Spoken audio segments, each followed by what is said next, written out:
क्या महाकलयुग के आरंभ में गंगा नदी वापस लौट जाएगी वैकुंठ? दोस्तों, हमारे भारत में गंगा नदी को सबसे पवित्र माना जाता है। वैसे तो भारत में कई नदियां हैं, लेकिन गंगा नदी का स्थान सबसे अधिक पूजनीय है। गंगा नदी को भारत के अलग अलग स्थानों में अलग अलग नामों से संबोधित किया जाता है।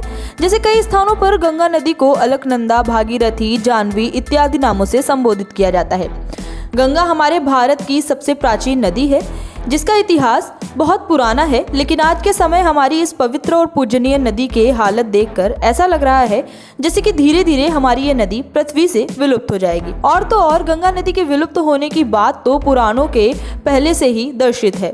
पुराणों के मुताबिक महाकलयुग से आरंभ तक गंगा नदी पूर्ण रूप से विलुप्त हो जाएगी।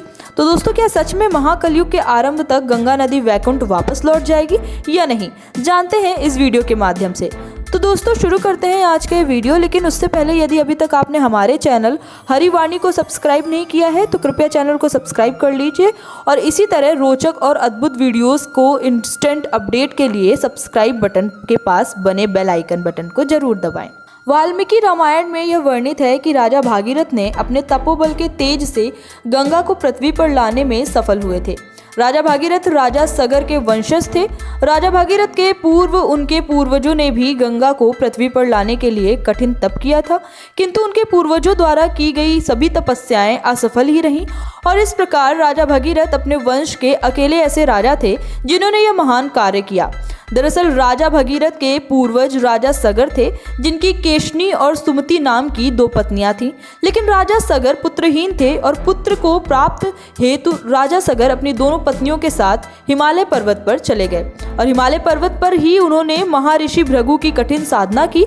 उनकी साधना से प्रसन्न होकर भृगु ऋषि ने उन्हें आशीर्वाद रूप में पुत्र प्राप्ति का वरदान दिया। साथ ही ये भी कहा कि उनकी दोनों पत्नियों में से एक पत्नी को 60,000 पुत्र की प्राप्ति होगी और दूसरी पत्नी को केवल एक ही पुत्र होगा, जो कि उनके वंश को आगे लेकर जाएगा। और वरदान के तेज से राजा सगर को पुत्र की प्राप्ति हुई।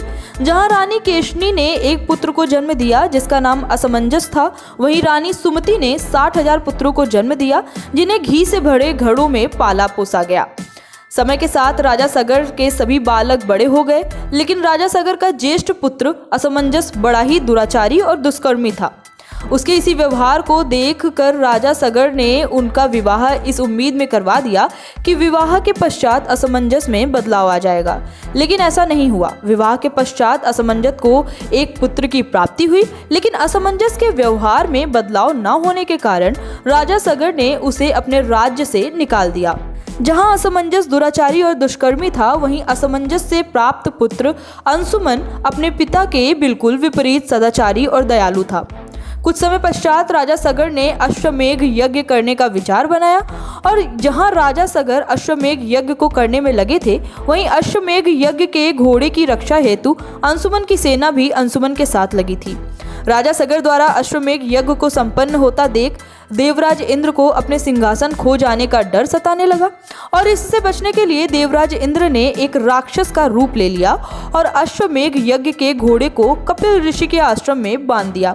अंशुमन ने अश्वमेघ के घोड़े को खोजने का काफी प्रयास किया और असफल होकर उन्होंने राज्य वापस जाकर राजा सगर को इस घटना की जानकारी दी। तब राजा सगर ने अपने 60,000 पुत्रों को अश्वमेघ के घोड़ों को तीनों लोकों में ढूंढने का आदेश दिया।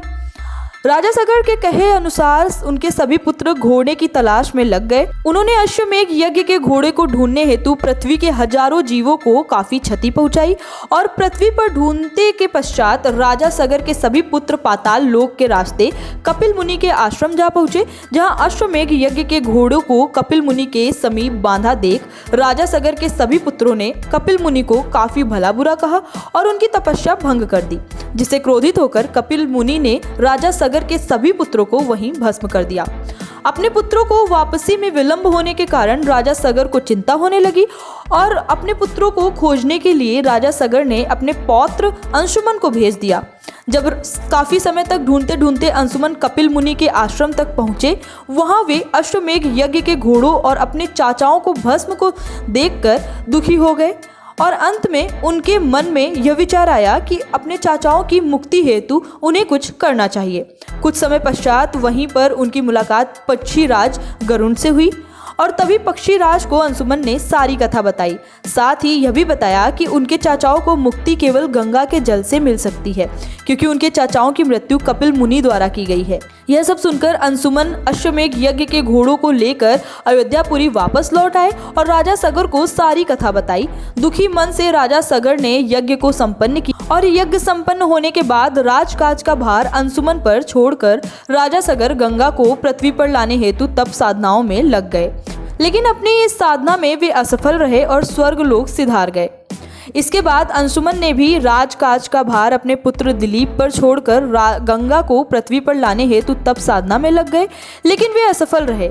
अपने पिता की ही तरह दिलीप ने भी अपना राजकाज अपने पुत्र भगीरथ को समर्पित कर तप साधना में लग गए, लेकिन वे भी असफल होकर स्वर्ग सिधार गए। अब चूंकि राजा भागीरथ को कोई संतान नहीं थी, इसलिए उन्होंने अपना राजकाज अपने मंत्रियों को समर्पित कर दिया और गंगा को पृथ्वी पर लाने हेतु तप में लग गए और अपनी इस साधना में वे सफल रहे और गंगा को पृथ्वी पर लाने हेतु ब्रह्मादेव के साथ स्वयं शिव जी ने अपना सहयोग करते हुए गंगा जी को अपनी जटाओं में बांध लिया और अपनी जटा से ही उन्होंने गंगा जी को हिमालय के विंदुसर में छोड़ दिया, जहां गंगा 7 धाराओं में परिवर्तित हुई और तभी से श्री गंगा पृथ्वी की धरा पर सुशोभित होने लगी। लेकिन दोस्तों, पुराणों में यह वर्णित है कि महाकलयुग के आरंभ तक गंगा भूलोक से वापस लौटकर स्वर्गलोक चली जाएगी और जैसा कि हम देख पा रहे होंगे कि इस समय गंगा की दशा कैसी है। गंगा की दशा इस समय हम मनुष्यों द्वारा इतनी ज्यादा बेकार हो गई है कि गंगा का जल पीने योग्य की छोड़ो नहाने योग्य भी नहीं है। दोस्तों, न चाहते हुए भी ऐसा कहना पड़ रहा है कि कई स्थानों पर तो हमारी इस पूजनीय नदी की दशा नालों जैसी हो गई है और हमारी इस पूजनीय नदी की यह दशा केवल हमारी वजह से ही हुई है और महाकलयुग के आरंभ तक गंगा की दशा और भी खराब हो जाएगी और शायद यही कारण है कि श्री हरि ने आशीर्वाद रूप गंगा को पुनः स्वर्ग में वापस लौटने का वरदान दिया। आज के वीडियो के लिए बस इतना ही। इसी तरह की वीडियोस के लिए बने रहिए हमारे साथ। धन्यवाद।